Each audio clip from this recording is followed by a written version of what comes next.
Dr. Medpeace.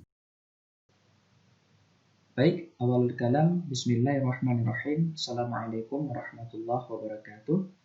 Dalam video ini, saya akan mencoba menjelaskan salah satu materi dan topik daripada matematika yang kita kenal dengan nama logaritma.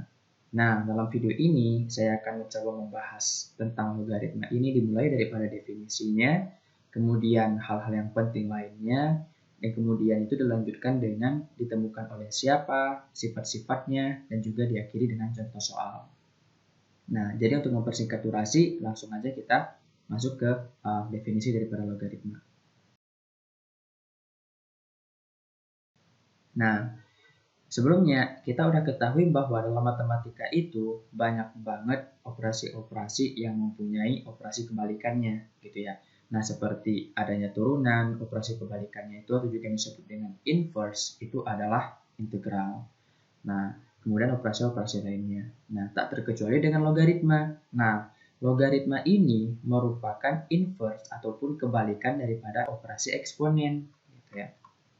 Nah, yang mana kita ketahui bahwa eksponen itu merupakan operasi perpangkatan, gitu ya. Nah, ini tuh operasi perpangkatan. Nah, untuk logaritma, dia ini adalah operasi di mana nantinya kita akan mencari suatu pangkat daripada suatu bilangan, gitu. Nah, misalkan seperti ini.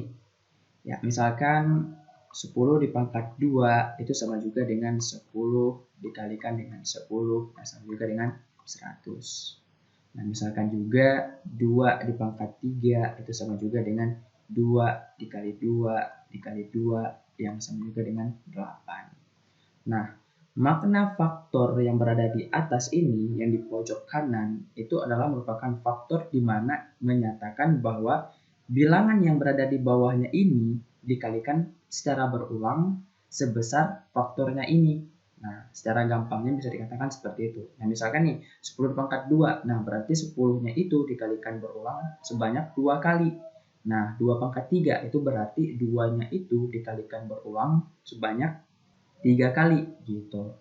Nah, untuk logaritma, ya seperti udah saya singgung barusan, logaritma itu merupakan operasi di mana nantinya kita akan mencari yang dinamakan faktor yang berada di pojok kanan atas ini, ya ataupun disebut juga dengan pangkat. Nah, seperti itu. Nah, jadi bagaimana untuk cara mencarinya? Gitu. Nah, kita misalkan seperti ini, A dipangkat X yang sama juga dengan B. Nah, seperti itu. Yang maksudnya A dipangkatkan dengan X itu akan menghasilkan suatu bilangan yang dimisalkan dengan B. Nah, untuk mencari X, ya, untuk mencari X itu sama juga dengan logaritma daripada B, ya, logaritma daripada B dengan basisnya itu merupakan si A. Nah, seperti ini. Ini dia nih yang dimaksud dengan logaritma.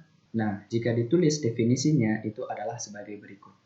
Nah, jadi setelah kita mengetahui definisi daripada logaritma itu, nah sekarang mari coba kita ketahui dulu komponen-komponen daripada logaritma dan juga bentuk-bentuk notasinya.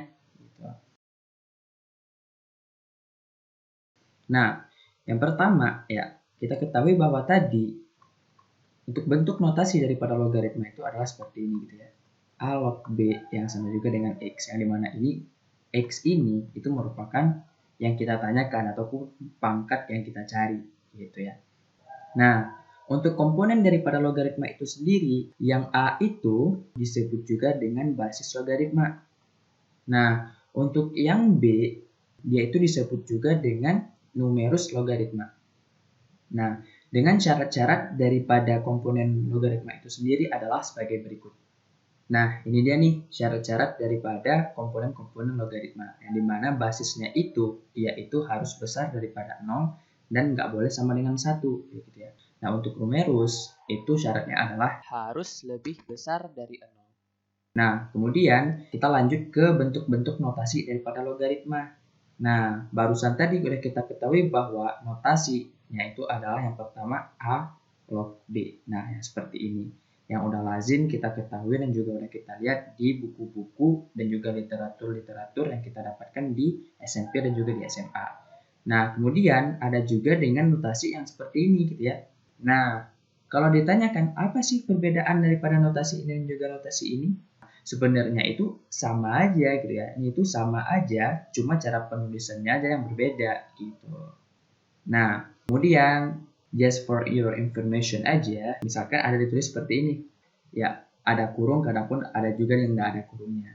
Nah, dimana di sini kan kelihatan nih, ya basisnya itu nggak ditulis gitu ya.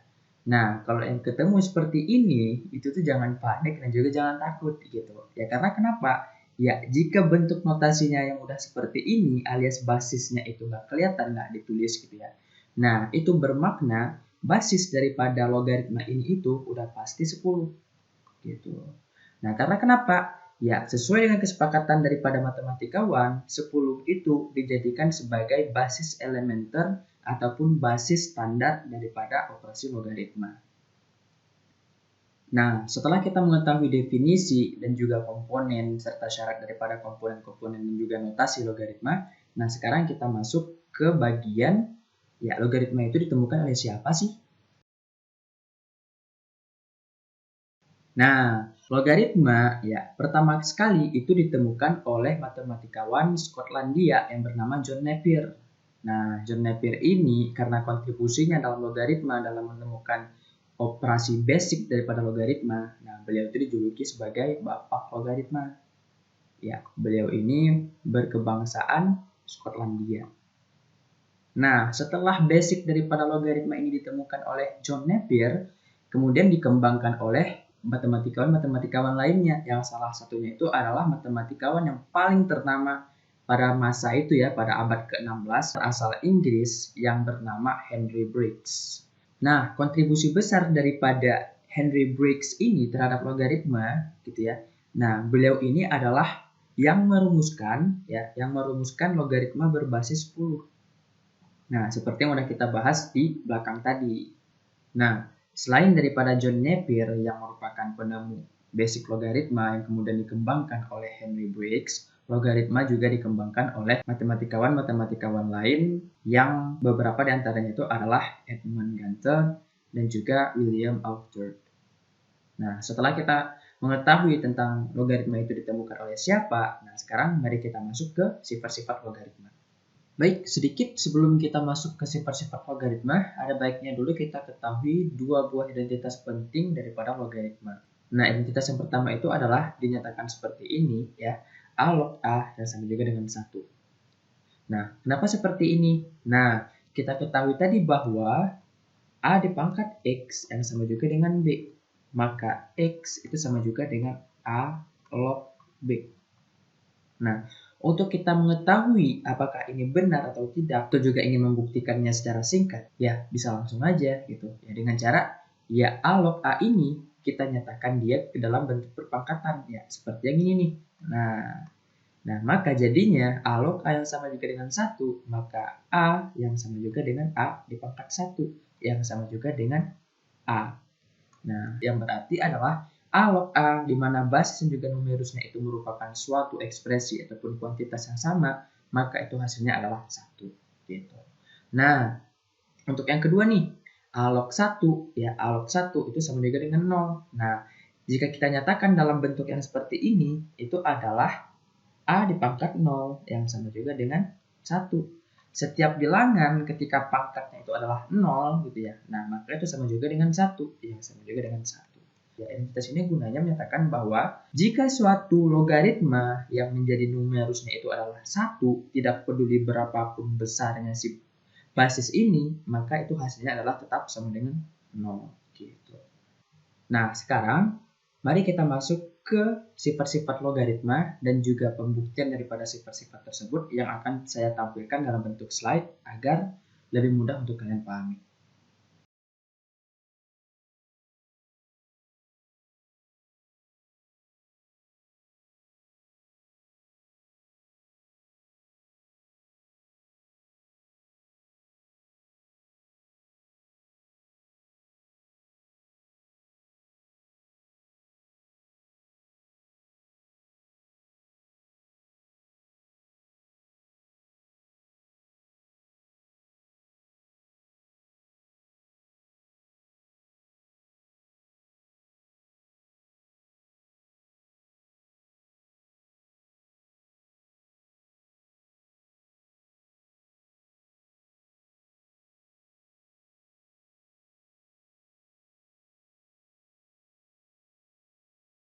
Jadi setelah kita mengenal daripada sifat-sifat logaritma, nah sekarang mari kita masuk ke contoh soal.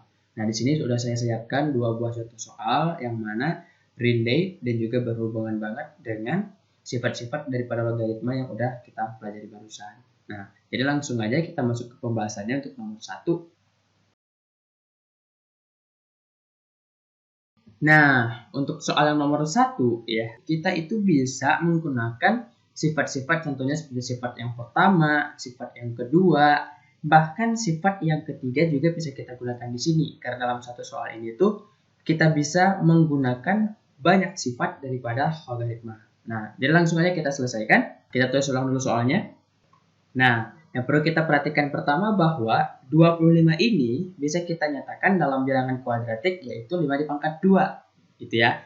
Nah sehingga itu menjadi, nah dan kemudian untuk yang 5 log 4 dan 4 ini itu juga bisa kita nyatakan dalam bilangan kuadratik yaitu 2 di pangkat 2. Nah sehingga menjadi, nah kemudian untuk bagian yang ini ya, nah itu bisa langsung kita gunakan sifat yang kedua yaitu sifat pembagian logaritma. Nah, yang bentuk notasinya itu adalah sebagai berikut. Nah, setelah itu, yang ini itu bisa kita gunakan sifat daripada perpangkatan tadi, ya.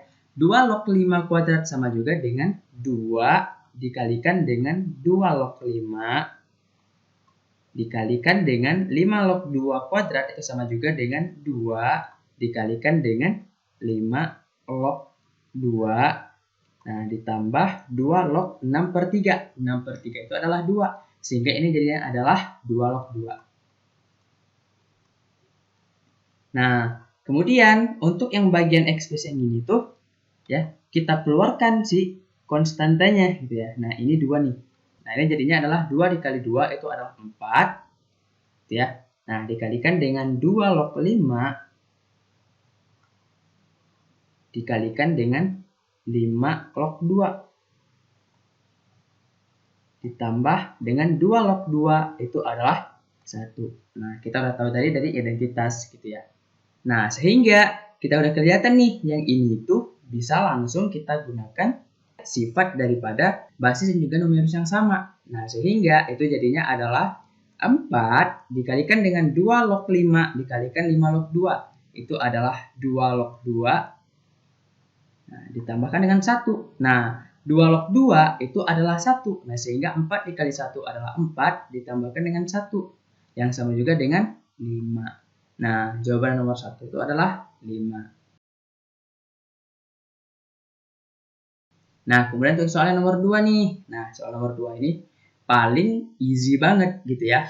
Nah, caranya gimana? Nah, yang pertama dulu kita ubah dulu si 4 itu kan bisa kita nyatakan dalam bentuk 2 kuadrat ya. Dimana kan pangkatnya itu juga dikalikan dengan 2 log 3.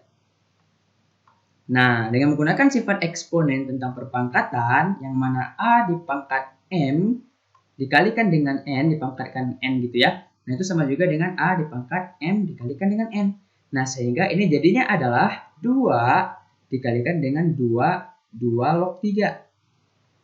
Nah, seperti itu. Kemudian, 2 yang ini itu tuh kita pindahkan ke numerusnya. Kita jadikan pangkat gitu ya, menggunakan sifat nomor 3 tadi. Nah, sehingga menjadi 2 dipangkat dengan 2 log 3 kuadrat. Itu adalah 9. Nah, berdasarkan sifat yang tadi, 2 log 9 itu sama juga dengan 9. Nah, selesai sudah pembahasan soal kita. Nah, dengan berakhirnya pembahasan soal ini, maka berakhirlah materi kita tentang logaritma ini. Ya, semoga video ini mudah untuk dimengerti dan juga bermanfaat bagi kalian semua. Saya mohon maaf apabila ada salah kata. Saya akhiri. Billahi taufiq wal hidayah. Assalamualaikum warahmatullahi wabarakatuh.